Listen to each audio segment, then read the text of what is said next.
You. I'm doing Oh, well, thank you. welcome. Oh, girl, I'm so excited to interview you. It's not going to take that long. Just asking you some questions, getting to know you a little bit more and about your company. And I Yeah, am so thankful that you are flexible because everything that can go wrong is going wrong. So thank you so much. Are you still there? It looks like my internet's unstable. Let me see. Make sure that we can get her back. Sorry, guys, having a little yeah. I technical. think it's your. Hold Okay. on, let me see something real quick.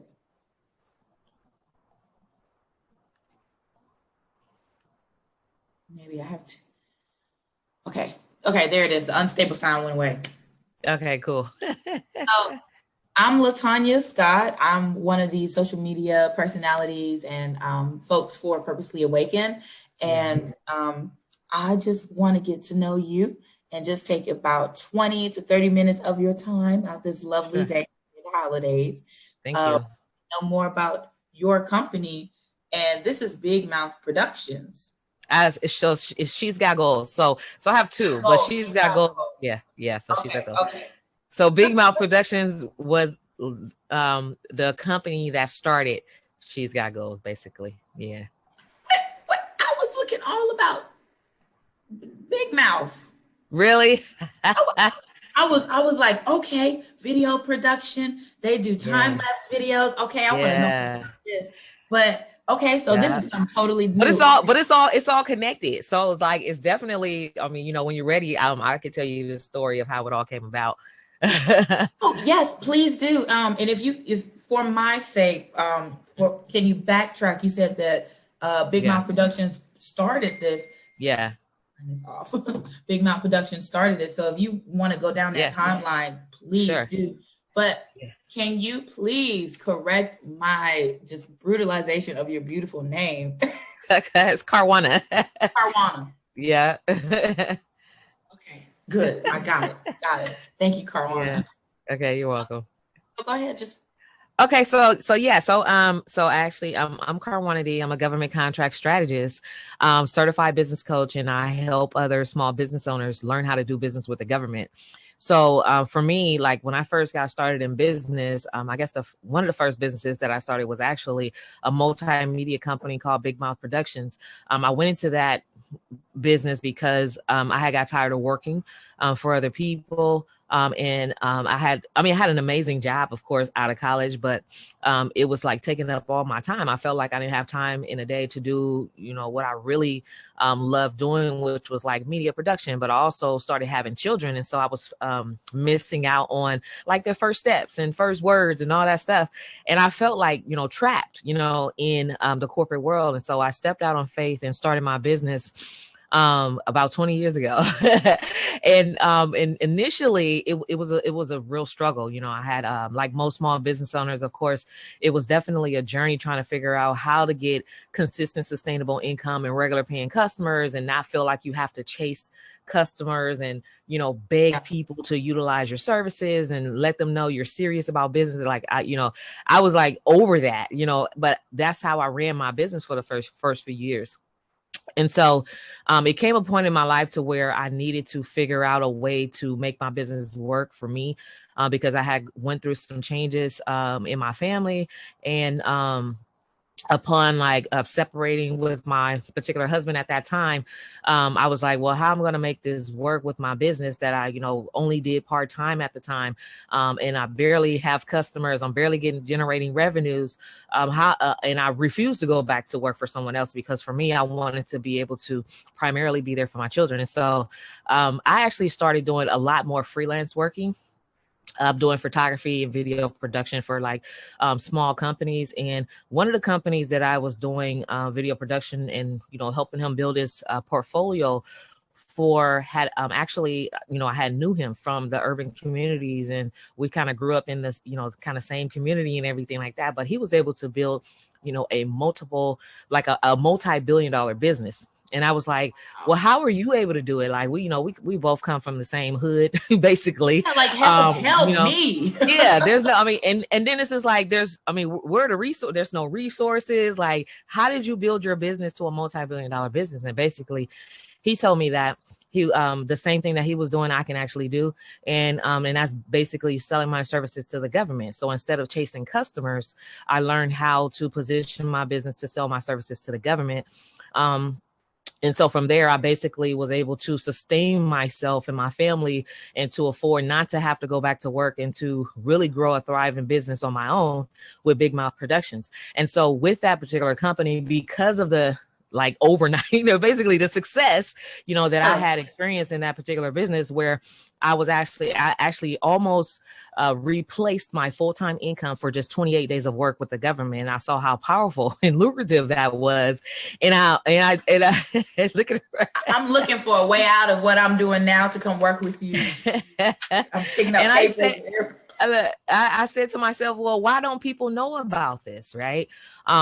Why, when you go to, the city hall for business, consulting, or to SCORE, or to the you don't SBA, get that information. Why is it that the first thing that they say, oh, well, you're a small business, you should be selling your services to the government. This is how you have a successful baseline, of income or revenue in your business.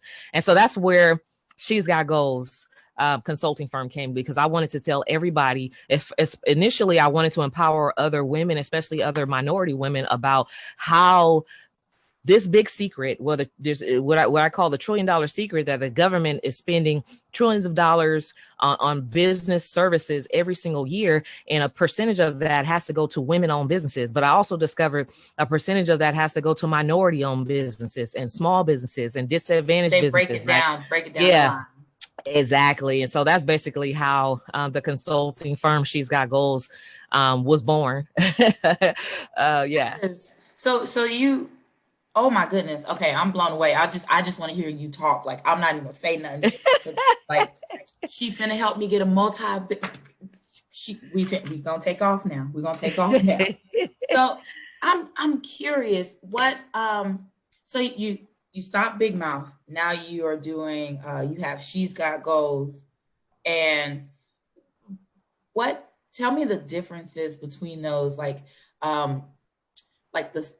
way that things are, the way the world sees that. And then I definitely want to get into you personally, who you are, but also running a business, because personally, I know I can do it. I just don't do it. Yeah. How do you go from day to day? So good question. So I actually still do run Big Mouth Productions. So I'm still a government contractor, but I also have my consulting firm. So it allows me to make lucrative income on a very part-time basis, so that I'm able to do what I'm really passionate about, which is empowering other small business owners and showing them how to get started with selling their services to the government. And so the difference between the two worlds is whether you have a B2C or business to customer or consumer business model, is when you're selling your services to individual people, then you have to worry about marketing at a greater capacity. You have to worry about marketing dollars. How are you going to pull in volumes of people? And you're pulling them in one at a time. But when you have a contract, you can have one 6-figure contract for 30 days, 60 days of work. And now you're leveraging your time for better pay. And so basically having a contract or having multiple contracts simultaneously is one of the biggest kept secrets, but it also, I feel like somebody knocking. Sorry. That's funny, because you looked away and I'm looking at my dog. We both looked away at the same time. Like somebody knocking. But it also allows you to kind of grow your business sustainably. And it's a smart way of doing business. So now you no longer have to worry about going to meet with a customer and sit there and have lunch and trying to figure out. They're generating the capacity for you already. So that makes exactly. It much easier. They already have exactly. So instead of you chasing them, they're basically like, the government is basically like, we have this money and we have to give it away to women-owned businesses and minority-owned businesses. Do something with it, basically. Yeah. So basically, And can you just cut me a little bit of the check? I'll start sharing stuff on Facebook, Instagram, social media. But Karwanna, who, like, girl, okay. I've been doing these interviews for some people, and the level, oh my God, it just blows my mind of not only the knowledge that like you have or everybody else has, or just the things that you guys are doing. And I'm sitting here wondering how come nobody knows, like where I am. I'm in Birmingham, Alabama. Like, wow, there's so many small businesses here. Yeah. But nobody knows about that. And that's why I call it, like, I've actually coined the phrase, the $1 trillion secret, because it's like, it's definitely hidden in plain sight, right? So it's like, you can Google government contracting for small business. You can find a wealth of information that way, but you'll never find like one location where all the steps and all the resources is there. So it's kind of like all over the place. So you definitely will stumble upon this information, or maybe somebody told you, or you accidentally discovered it in some kind of way, because it's not like it's publicized, and it's definitely the path less traveled by small business owners. And another thing you mentioned about, like, how do you learn about business and like doing it the right way? Like, what I learned over the past few years is that there's different ways that you can actually do business. Like, you can have a business license. Like, anybody can start a business, right? That's really just getting a business license, or forming in articles of incorporation or something like that, right? But you have to understand how business works. And so that is the difference between having a broke business and actually having a growing, thriving business that you can build a legacy with. And so what I discovered was there's more to a business than just a business license and a customer, right? So it's like, there's some fundamental things that you have to have in order for that business to succeed. And that comes with the foundation. I need some people to contact you, because a lot of folks think, okay, hey, well, I got this great idea. I'm gonna do this. I'm gonna sell this candle top. And distribute it out, but not have the foundation to continue to allow them to continue to be successful. But like everything that I'm hearing right now, please tell me you have books. Do you have books? So I do have a book. I have a couple books that are available. And I'm in the process of actually producing a new book for 2020, for this year. For this coming year, I have another book that I'm going to be releasing, that basically I'm going to reveal like a lot of the things and techniques about business that I've learned, starting with that foundation, right? So it's like understanding like why you need to have an EIN and a Dun and Brad and a business bank account. And I'm sorry, that went over my head. So let me break it down. So ideally, when you start a business, even in business, like it's crazy because I went to school for business too. And even in business school, like you can pay hundreds of thousands of dollars in a college tuition and they will never tell you about government contracting. They'll never tell you about business credit and business foundation. Like they'll never tell you about this stuff. It's just like everything is so general and basic, but when you understand how to take your business and leverage it as a vehicle to generate wealth, there are certain aspects of that business that must be in place, right? And that includes your EIN, your business license, a Dun and Brad number, which allows you to be able to get federal funding, federal contracts, federal grants. And it also allows you to start building like business credit, which is another way to generate wealth through your business and stuff. So there's certain things that you have to have in your business for, number one, to make it fundable, but also number two, to qualify to do business with the government. And so these are things that, that you won't learn in the classroom, like it'll take a successful business owner who have traveled that path to basically tell you like, this is the truth to how it really works. So I'm gonna ask a question from what you just said. Okay, you ready? Do you consider yourself a successful business owner? Absolutely. And why? Yeah, absolutely. I consider myself a successful business owner, number one, because of, first of all, like I retired at the age of 27 and stepped out on faith, and I'm well into my 40s. I'm done. I retired at the age of 27, stepped out on faith. And although the first 2 years, it was a struggle because I failed and I fell forward and I tried to figure out what it took me a while to get to where I am. Girl, we're friends now. I mean, like we were friends at the very beginning, but like now we're best friends. Because she said, and y'all know me, I'll be like, whenever you fall forward. At least you're going Get forward. back up. See? Yeah, exactly. Absolutely. We're best friends. Best friends. So I've learned how to generate income. I've learned how to make my business work for me, and in showing other people how to do it successfully. I've had clients, land $1 million contracts and multiple $1 million contracts. And so if I can do something successfully and duplicate that and show somebody else how to do it, then of course that's success all day for me. Girl, just help me sell rubber bands. This is easy. Everybody needs rubber bands. I'm just grabbing stuff off my table. It's funny because you can. It's funny because you can. I'm so curious. Because there's a lot of folks who want to create a business, but just like we were talking about a second ago, and just like you explained, like you have to have your foundation and your business credit or learn more about business credits and is it an EIN? Yeah, EIN. Yeah, I'm right. I'm taking notes. Y'all should take notes. I'm about to start, You are so funny. But, thank you. Because let me get my bearings, because I get so excited because all my thoughts run through my head and I'm like, okay, I know I don't have that much time, so I need to ask this question, another question, jump forward. But this is okay. I need to know about your books. Tell us, the audience, about your books so we can get this information. Yeah. And I still didn't get to know you. I want to get to know you, because you're not only a female, you're a Black woman who is a business owner, who is a mother, who is multiple hats. Yeah. Girl, okay, go. Yeah.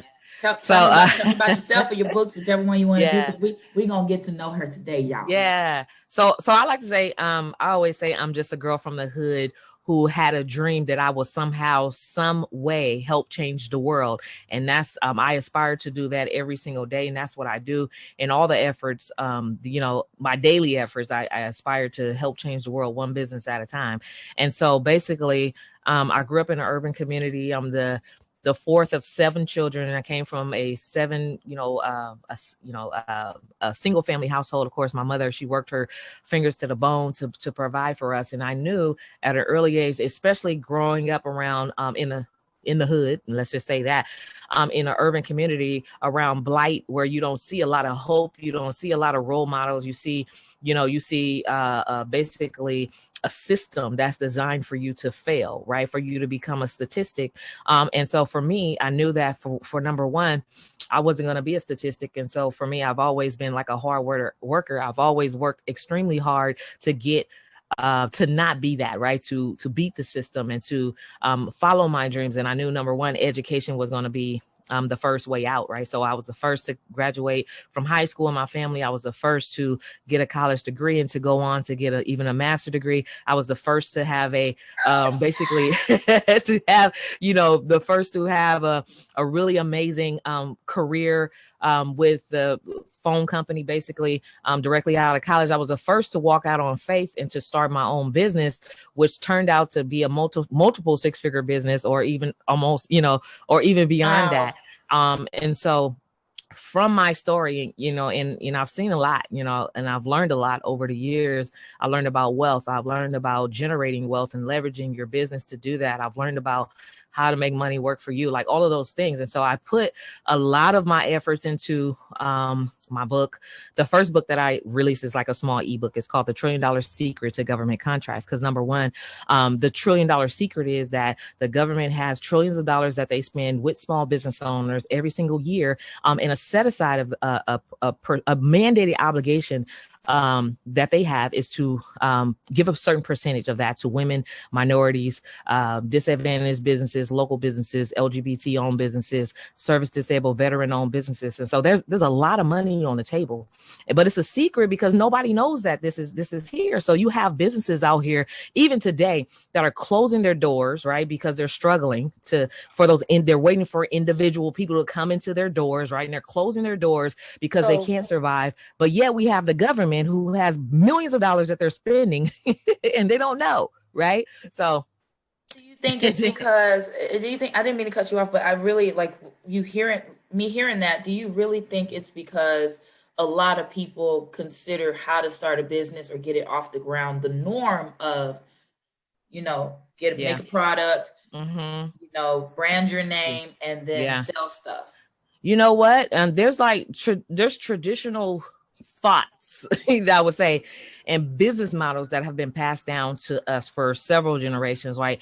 Even in school, you learn this is what society tells you. Just like society tells you the American dream is to graduate, get a job, work for somebody else, own a mortgage, right? It'll never tell you that you have the power to start a business, purchase your house and turn it into rental property, make that property pay for you, right? So everything is backwards.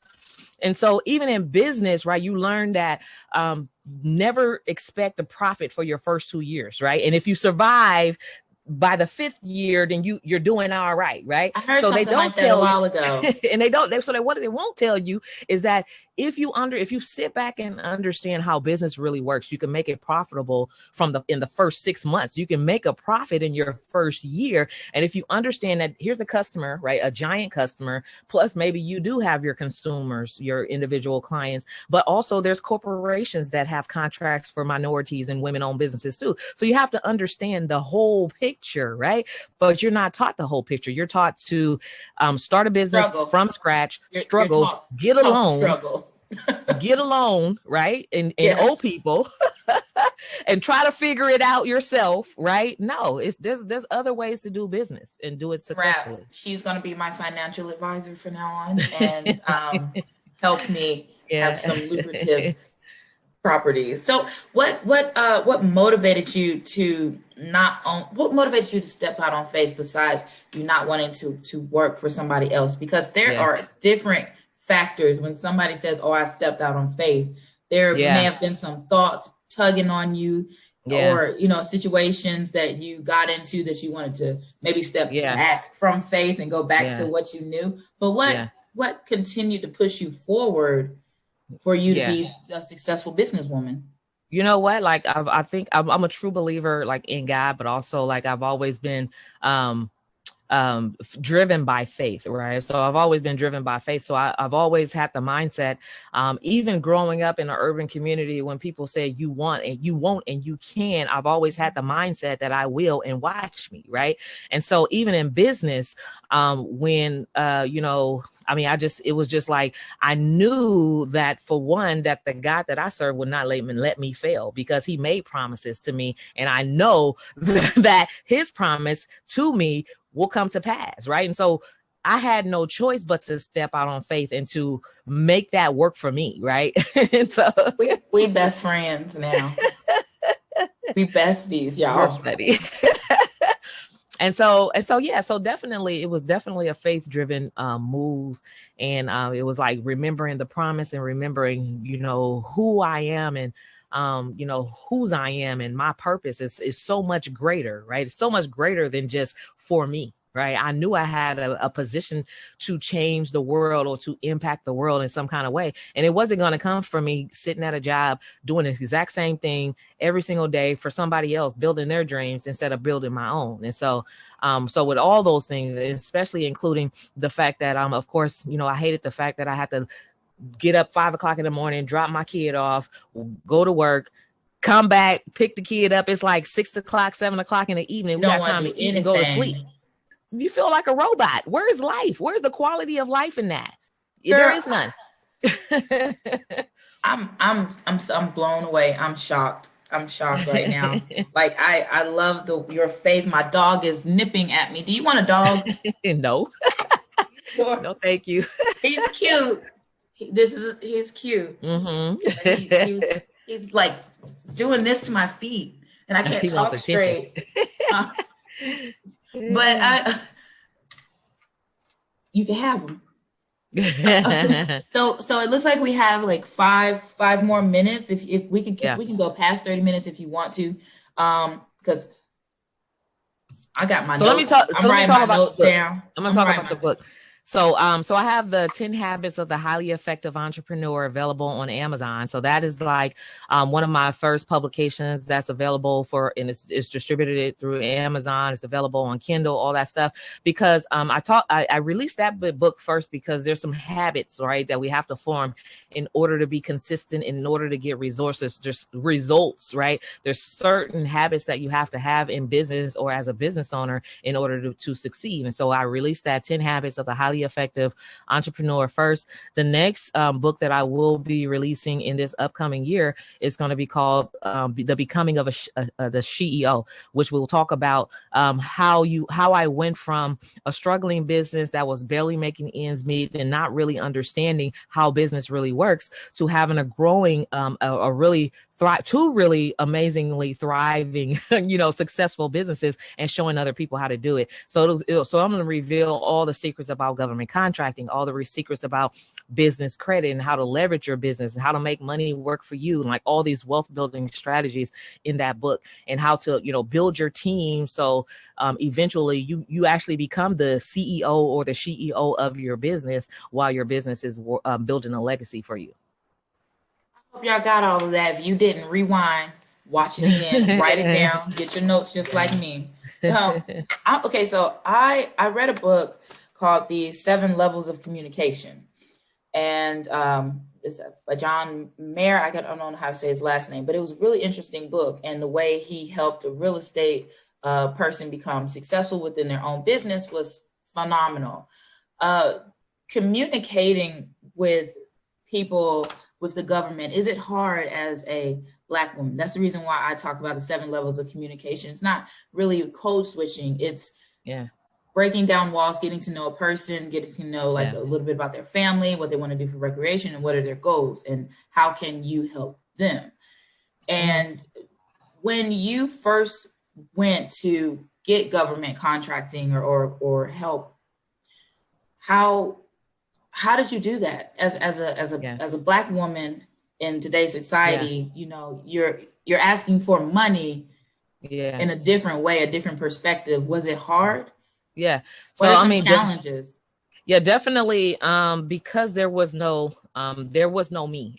There was no me back then, right? So of course the information was kind of like scattered all over the place, but I was determined to figure out how to systematically make it work for me. And so of course I asked a lot of questions.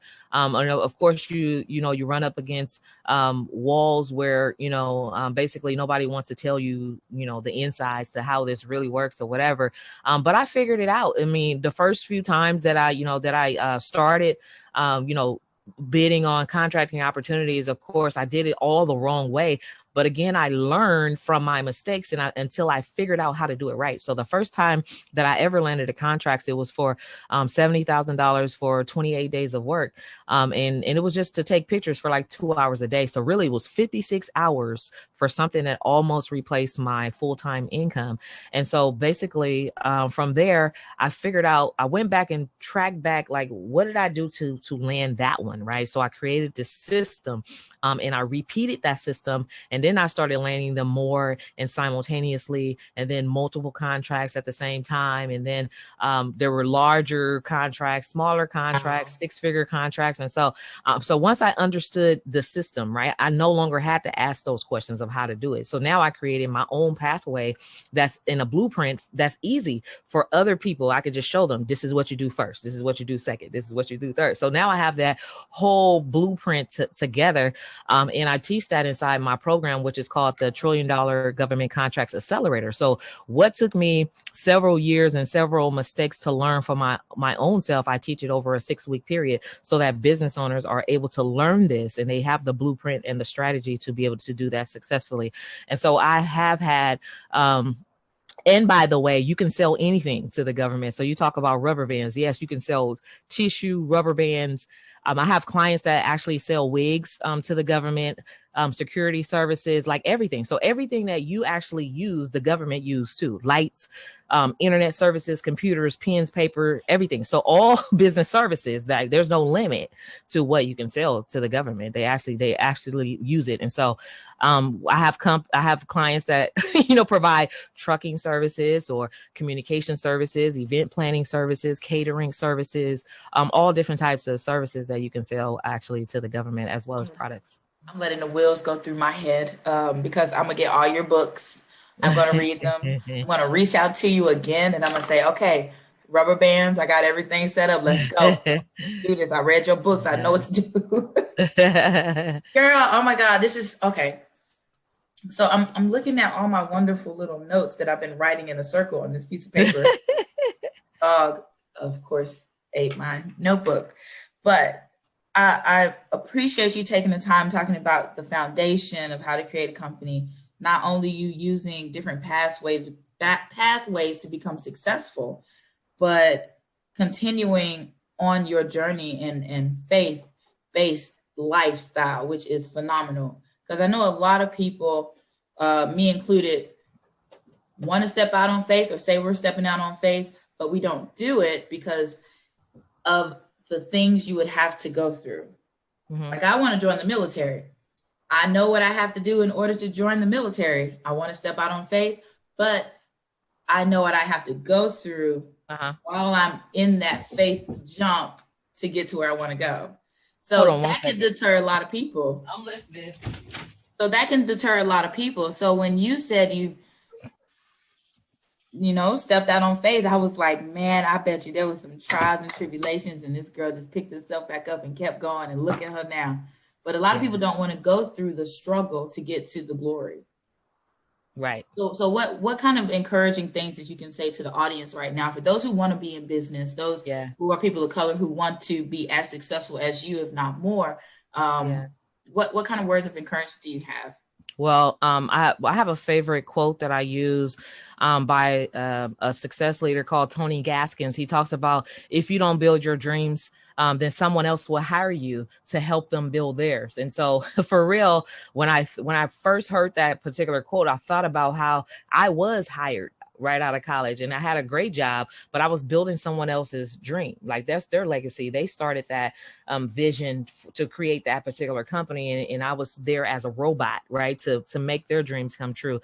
And so, but then you got to remember your dreams, right? Those dreams that have been deferred. Like, I take it back to when, we were kids and we would sit in circles in like kindergarten, and the teacher would ask, well, what do you want to be when you grow up? What happened to those dreams, right? So it's up to you, and it's never too late to start again. It's up to you to remember those childhood dreams or whatever it was that fueled you before life happened, before life got in the way, before you got discouraged, before you start, getting discouraged because people will tell you no and that you can't, and you became a believer that no and that you can't. But it's never too late to start again, right? You get to choose the life that you want to have, right? And it starts today. Where you are today is a prime example of what you've been doing for the past 5 years. And if you don't like where you've been, if you don't like where you've been, then today is the day to start again, right? And to decide where you're going to be in the next 5 years. And you have to create that pathway. You have to create the action steps that it's going to take.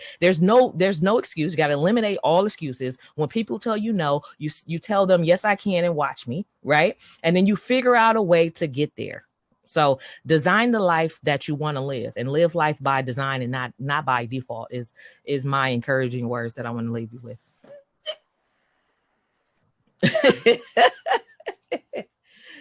I'm very exaggerate. I exaggerate a lot, excuse me, but I felt that. I'm sorry. That's when you hear stuff more than once, you should agree with it. And probably like the umpteenth time I done heard that in the last like 2 weeks. Really? So, like, most of the stuff you said, I was like, it ain't nothing but him talking. Okay, I'm sorry. I'm excited. I'm so excited to just be talking to you because you're very successful, and just taking the time out to give us a little insight of what you do, where you started, etc. It's phenomenal, and I appreciate you. Thank you. And before we go, I want you to tell everybody where you're located, how they can follow you, how they can support you, because we're all about lifting up and positive vibes. So Give us that inside scoop. For sure. So you can always check me out by visiting she'sgotgoals.com. So that's my primary website. If you want to learn about my particular program, you can go to qualifyforgovernmentcontracts.com. That's where you can learn about how to get started with government contracting as a small business owner. But you can also follow me on YouTube, youtube.com/Karwanna D. And also I'm on Facebook. So I have a Facebook community. It's called Government Contracts for Women and Minority Small Business Owner, where there's probably about 2,000 business owners inside that particular community or so that are learning about government contracting, because I give a lot of free trainings and a lot of guidance and tips and insights to how to get this done. Right, guys, you guys heard it here first from Purposely Awakened, Miss Karwanna Dyson. All right, girl, thank you so much. If you guys have, you're very welcome. Thank you for being on here. Guys, if you have any questions, comments, concerns, please put them below this video and or reach out to her through the websites and links that she just gave you. You will not be disappointed, and get her books. Yes. Get her books. Get her books. I'm getting her books. So Karwanna, thank you so much. And we're going to talk to you later. I'm going to go ahead and send this to CK, and we're going to put this up on the website. Thank you. You're welcome. Bye, girl. Okay. All right. We still recording. So, it seems like all my words were like funky all over the place. I just have so much running through my mind to be able to sit down with an individual who has not only gone through it, but gone through and above certain situations to become a successful business owner is phenomenal. It gets me excited. I don't know about y'all, but it makes me tremendously overjoyed to be able to sit and get to know somebody's story, to get to know a little bit about them. Although it's not everything that we would like to know, we want to get to know everything, but unfortunately, because of time constraints, we're not able to do that. But she's got goals, Miss Karwanna, like, hands down, guys, get her book. It seems like we all need some help. There's nothing wrong with asking for help. And there's nothing wrong with, becoming successful and doing things outside of the norm. You never know. Bye.